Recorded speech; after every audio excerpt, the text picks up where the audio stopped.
ازيكم عاملين ايه؟ ان شاء الله تكونوا بخير وعلى خير دايما يا رب. اهلا وسهلا بكم في قناتكم اختيارات ماما زكية. اهلا بكل الناس اللي نورونا وشرفونا، واتمنى يا جماعة الناس اللي لسه مشتركتش في القناة تشترك وتفعل الجرس على الكل عشان يوصل لها كل جديد من قناتنا ان شاء الله. هتشوفوا على القناة دي حاجات مختلفة ومتنوعة وحياة حقيقية، يعني هتشوفوا عليها مش تسوق ولا مثلا جولات بس، لأ، حياة وتجارب بنعيشها في التسوق وفي حياتنا كلها. تمام. منها التجربة الجميلة اللي احنا رحناها النهاردة، وهي بازار المستعمل، الحاجات المستعملة أو المتعلقات الشخصية بتاعت الأشخاص اللي عندهم ومش محتاجينها وعايزين يبيعوها. طبعا أول بازار روحته كانت أسعاره تجنن، وبعدين عرفتكم بيه. فتاني بازار برضو كانت أسعاره حلوة المرة دي. طبعا انا كنت قايله لكم قبلها بشويه، فما شاء الله رحت لقيت ناس كتير قوي راحت. بس كان كلهم بقى بيشتكوا انه الاسعار كانت غاليه، ال- المكان بعيد. طبعا انا مقدره دوت. طبعا انا قلت لكم ان هم محتاجين مكان يكون مفتوح، علشان خاطر هم الناس العارضين بيجوا بعربياتهم، بيعرضوا على عربياتهم، فعشان كده بيحتاجوا مكان يكون مفتوح. بس ناس كتير طبعا من اخواتي المتابعات قابلوني واشتكوا، والمرة دي ما كانش فيه ليميت للأسعار زي اللي فات واللي قبليه، فكانت الأسعار مفتوحة. يعني الجلاليب ديت كانت ب 350 جنيه، وكان في جلابية تانية شفناها ب 750 جنيه. هنا واقفة معايا واحدة قمر قمر قمر، ببعت لها تحياتي لو بتشوف الفيديو. عارفاني، فما شاء الله عليها يعني. قعدنا ننقي نشوف حاجة، بصراحة عجبوني، بس كان ب 350 جنيه، وسعرهم حلو على فكرة ومناسب، لأن العبايات دي غالية. منهم كان في كلهم كانوا اللي هو القطيفة الفرنساوي وحاجة نظيفة قوي يعني. والسودة دي عجبتني جدا جدا يعني، بس ما كنتش عاملة حسابي أول مرة دي إن أنا هشتري يعني جامد وكده. دي حلوة قوي وتقيلة قوي. كنا انا واختي المتابعة بنتكلم عليها وبتاع، تنفع كأنها زي فستان كده. كانت ب 700 جنيه، فكان في حاجات حلوة قوي يعني بصراحة. تمام. والله كان في حاجات حلوة يعني. المرة دي بقى انا طبعا انا شكرت لكم فيه كتير جدا قبل كده، وده كان حقيقي، دي انا خدته ب 50 جنيه ده. بس المرة دي للأمانة ما كانش فيه ليميت للأسعار زي ما اتعودنا. انه يبقى في ليميت للاسعار. كانت ساعات مثلا ايمان اللي هي المنظمه تقول لهم في ليميت للاسعار، اقصى حاجه 250، اقصى حاجه 300. لكن المره دي بصراحه ما كانش في ليميت للاسعار خالص، وكانت الحاجات اللي ب50 والحاجات اللي ب100 كانت يعني مستهلكه قوي. لكن بقيت بقى الحاجات، الشنطه مثلا مسكتها دي كانت ب1500 مثلا. بنت اشترت كتاب، دي برضو كانت غاليه قوي يعني، واخدين بالكم. وبرضو قابلت الطقم ده كان ب 350 جنيه. بس طقم كوبايات حلو قوي، طلعت كوبايه وشفتها. كان عندها اكتر من واحد. الفرن ده ب 2000 ونص، هو جديد ب 2000 ونص. صح ولا غلط؟ لو بتكلم غلط قولوا لي. هو جديد ب 2000 ونص. فالحاجات اللي كانت بخمسينات وكده كانت مش حلوة قوي، وباقي الحاجات بصراحة كانت أسعارها غالية شوية. تمام. انا اتكلمت مع ناس من اللي بيعرضوا الحاجه، فهو بصراحه يعني هم كمان بيجوا يوم واحد. و... يعني دي 700 جنيه، متخيلين؟ بيجوا يوم واحد وبيدفعوا في اليوم الواحد ده مبلغ. ف والمبلغ ولو عايزوا ترابيزه بيزيد، ولو عايزوا كرسي بيزيد. والمكان بعيد جدا يعني. كلهم جايين، مثلا اللي جاي من اكتوبر واللي جاي من الشيخ زايد، ده غير بنزين يعني. طبعا المكان مش هقول لكم، يعني المكان طبعا بالنسبه لي انا قريب، بالنسبه للناس اللي في الشروق قريب، وبالنسبه للناس اللي في المستقبل ومدينتي قريب. لكن بقيه الناس المكان بعيد جدا جدا عنهم. قابلت ناس كتير قوي من اخواتي والمتابعات. كانوا يعني جايين تعبانين من مكان بعيد جدا وكده. فبرضو يعني فكرة انه يبقى بازار محتاج يبقى موجود في مكان سهل في المواصلات، يعني ممكن يتعمل مثلا في التاون سنتر، الساحة الكبيرة، الجراج اللي في التاون سنتر، على الأقل الناس تقدر تروح بالمترو، أول ما تنزل من المترو تروح لهم. ف... فاتكلمنا في الموضوع ده أكتر من مرة، يعني برضو من البازار اللي فات قلنا الموضوع ده. بس فطبعا معتمدين ان الناس بتيجي بعربياتهم وكده، لكن حتى الناس اللي كانت جايبه عربياتهم كانوا متضايقين، يعني انا اتكلمت مع كذا حد كانوا متضايقين. في بنوته جبت منها كام طرحه، كانت اول مره تشترك، فقالت لي انا تعبت جدا وعايزه، يعني كانت عايزه تبيع الطرح كلها اللي عندها. اشتريت منها، كان عندها طرح حلوه جدا. بصوا هنا في حاجات ب20 وفي حاجات ب50 وفي حاجات كده، بس بصراحه كانت زي ما انتم شايفين. يعني لو في حاجة هطلعها لكم، يعني مثلا البنطلونات اللي هي السبورتنج كلها يعني مستخدمة قوي قوي وكده، واخدين بالكم. دي كان عندها حاجات حلوة بس مقاس رجلها صغير.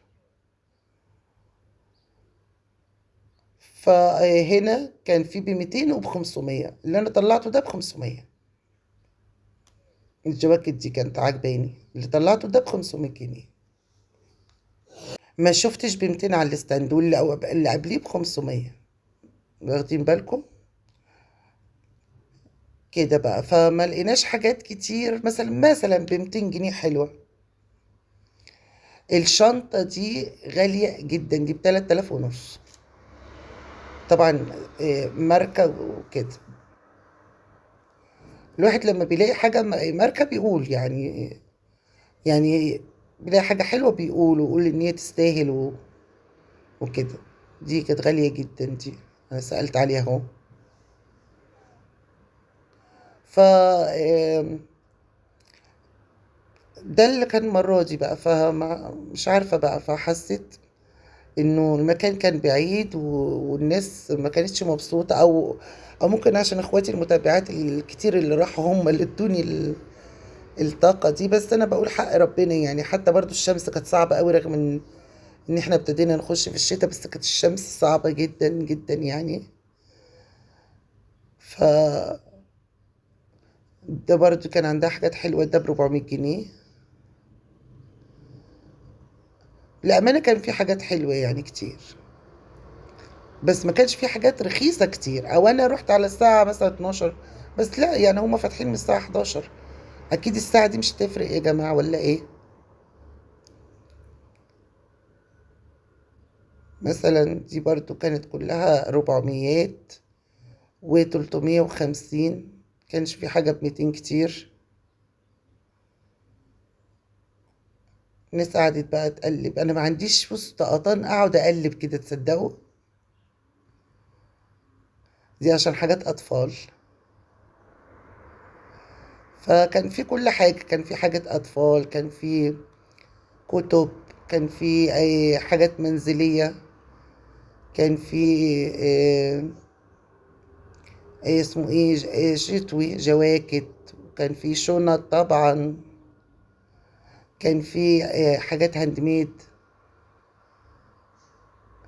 اه دي كانت غالية اوي، بنتي كانت عايزة ناخدها، لقيناها ب1500.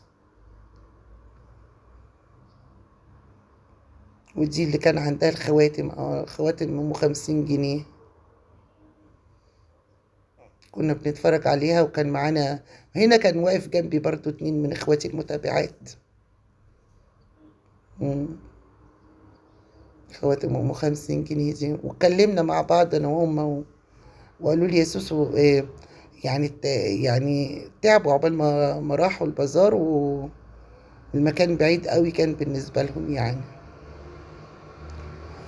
وعرفت لكم كمان انه في حد تاني عامل نفس الفكرة، بس بقى بيختار اماكن في وسط البلد يعني.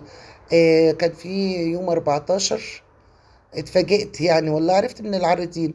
كان في يوم 14 عاملينه في حديقة، آه، في ناحية مدينة نصر كده، الحرية، في حتة في مدينة نصر كده.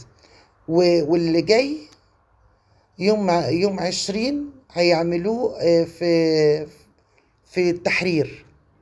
بس هتأكد لكم بالظبط من الميعاد ومن المكان. قالوا في حديقة الحرية اللي في التحرير. فده حلو، ده جميل قوي ده وسط الدنيا، اي حد بالمترو يروح. اللي جاي من اكتوبس بتكلم انا معاهم هم. هم يا حبايبي اللي كانوا معايا واحنا. بس بقول لهم معلش ومش عارفه ايه، فبيقولوا لي والله والله العظيم لو سبت لكم الشكوى بتاعتهم صوت يعني كنت هتشوفوا قد ايه كانوا متضايقين. فعمال اقول لهم معلش وبتاع وكده. إيه هي دي البنوتة اللي انا اشتريت منها الطرح كلها اللي عندها. فاكرين الطرحة اللي انا شفتها في عباس العقاد ب250؟ إيه لقيتها عندها والحمد لله جبتها بسعر كويس، يعني جبتها ب75 جنيه. انا فصلت معاها بصراحة، هي البنت عايزة تخلص يا حبيبتي، جايبة حاجات قليلة وعايزة تخلص وتمشي، يعني زهقت من الشمس وكده. ف خدتهم منها كلها، كلهم يعني. وجبت الشنطة، لقيت شنطة يعني برضو للفرح، سعرها حلو وكده. ما اشتريتش حاجات كتير انا المرة دي يعني. اه اهو كلهم حلوين بصراحة، ابقى افرجكم عليهم ان شاء الله. بصوا كلهم في منتهى الجمال. دي اللي احنا شفناها فاكرين في عباس العقاد. بصوا التانية جميلة برضو.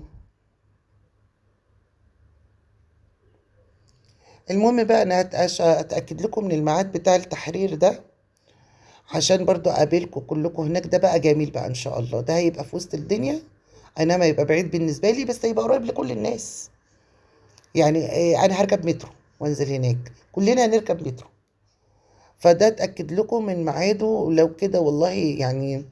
هقول لكم قبلها، لانه بصراحة ساعات بيبقى، مش ساعات اكيد بيبقى فيه لقط جامدة جدا، يعني مش كله بيبيع غالي وكده. ممكن يكون المرة دي بس ال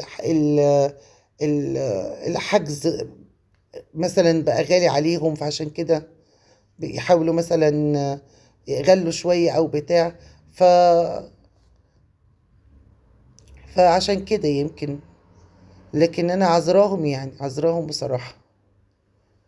هنا كانت في حاجات ب10 جنيه كتير، مكياجات يعني. فبس كانت مستخدمة قوي يعني. أنا فتحت اللوس باودر ده لقيته طلع عينه يعني. الشنطة دي ب250 جنيه، كروس دي. ودي ب450. بينزلوا يعني، انتوا ممكن تفاصلوا معاهم. بس في ناس ما بتسمحش خالص بالفصال. هنا باين انا كنت هنا باخد الشنطة. اه هي دي كنت بشوف بقى الشنط اللي تنفع افراح يعني. لسه ما جبتش انا الشنطة، كان زحمة. والله العظيم ما شاء الله، يعني ناس كتير قوي من اخواتي المتابعات راحوا. كنت مبسوطة والله الحمد لله. اه هنا ايمان اشترت بلوستين. اشتريتهم كانت الواحدة ب50 جنيه. بصوا الجاكيت الابيض ده حلو قوي، مش عارفة بنتي ما بصيتش عليه ليه. دي كان عندها البرادا اللي هو اللاسو، الوانه حلوة بس مقاسها صغير. كانت بتبيعه ب70 جنيه. الجديد في الكرتونة بتاعته، هو انت عارفين هو ب200 جنيه. رجعت له تاني اهو، كنت عايزة اشوف المقاس يعني. هي مقاسها صغير، قلت لها هو مقاسك انتي؟ قالت لي اه هي مقاسها صغير، اصغر مني شويه. فكان حلو ده، لقطه ب70 جنيه. وكان عندها والله حاجات حلوه جدا. عندها اكسسوارات وعندها حاجات وكان عندها مجات برضو جميله. بصوا في منتهى الجمال. كانت المج باين، مش نسيت والله سعره. باين مش عارفه كانوا ب150 جنيه حاجه زي كده الاربعه. انا امسكه باين دلوقتي بايدي. اهي دي الشنطة اللي انا جبتها، هوريها لكم دلوقتي. الشنطة ب75 جنيه.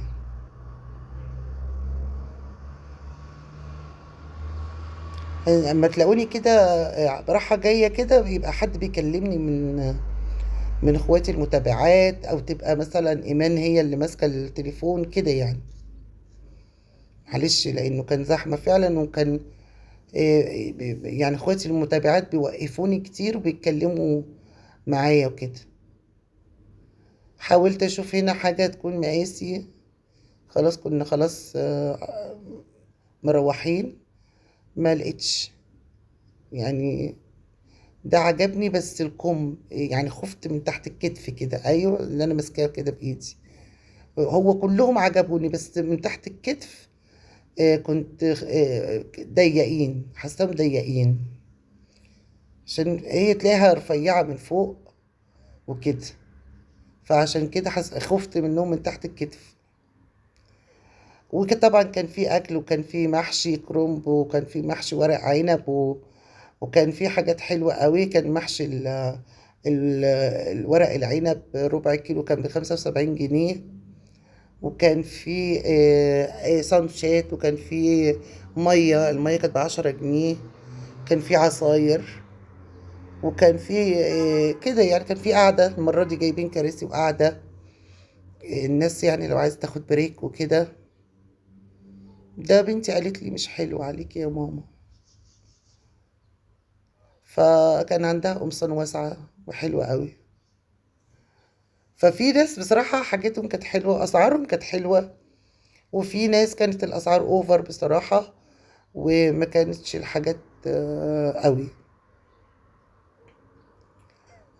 هنا دي مثلا حتى الشنط، بصي جميلة ازاي. حاولت اشوف شنطة. انا بصوا الشنط هناك تحفة بصراحة، الواحد ساعات بيجيب من هناك شنط حلوة قوي.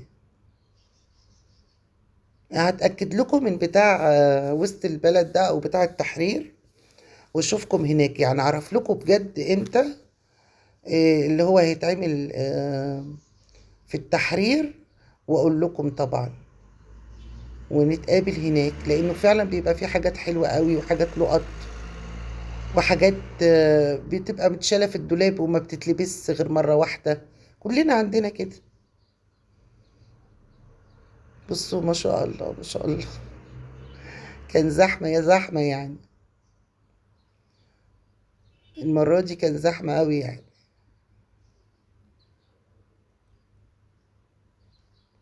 بصوا.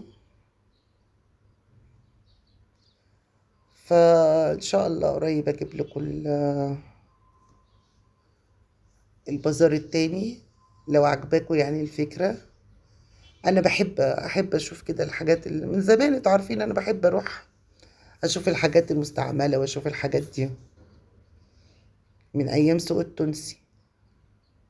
الناس المتابعين القدام بقى، أحب أكتشف.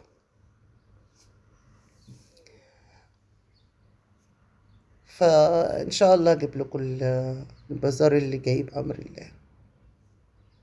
وانتوا اكتبوا لي برضو في التعليقات لو الناس اللي راحت يقولوا لي تجربتهم، وقولوا لي في التعليقات لو تعرفوا مثلا حد عامل نفس الفكرة دي، او كلنا برضو نستفيد، وكلنا مثلا نروح. وان شاء الله دي كان عندها ستات حلوة قوي، وخامتهم حلوة جدا. بس طبعا ايه، يا بخت اللي يجوا على مقاسه بقى بصراحة يعني. الوانها لذيذة، وخامتها لذيذة قوي. وواضح ان هي اللي عاملاهم، ما تعرفوش، لان ده مش شغل سوقي يعني. فبتلاقوا حاجات حلوة وحاجات لقطة، وفي ناس بجد فنانين وناس مبدعين وذوق قوي وجمال قوي فان شاء الله ان شاء الله تروحوا. واللي جاي بقى اقول لكم عليه قبلها بمدة برضو زي ما عملت المرة دي، ويكون في مكان مناسب ليكم وقريب ليكم، تقدروا تروحوا وتقدروا تجيبوا حاجات حلوة، يكون بأسعار كويسة بأمر الله، وتنبسطوا إن شاء الله رب العالمين. بحبكم جدا في الله.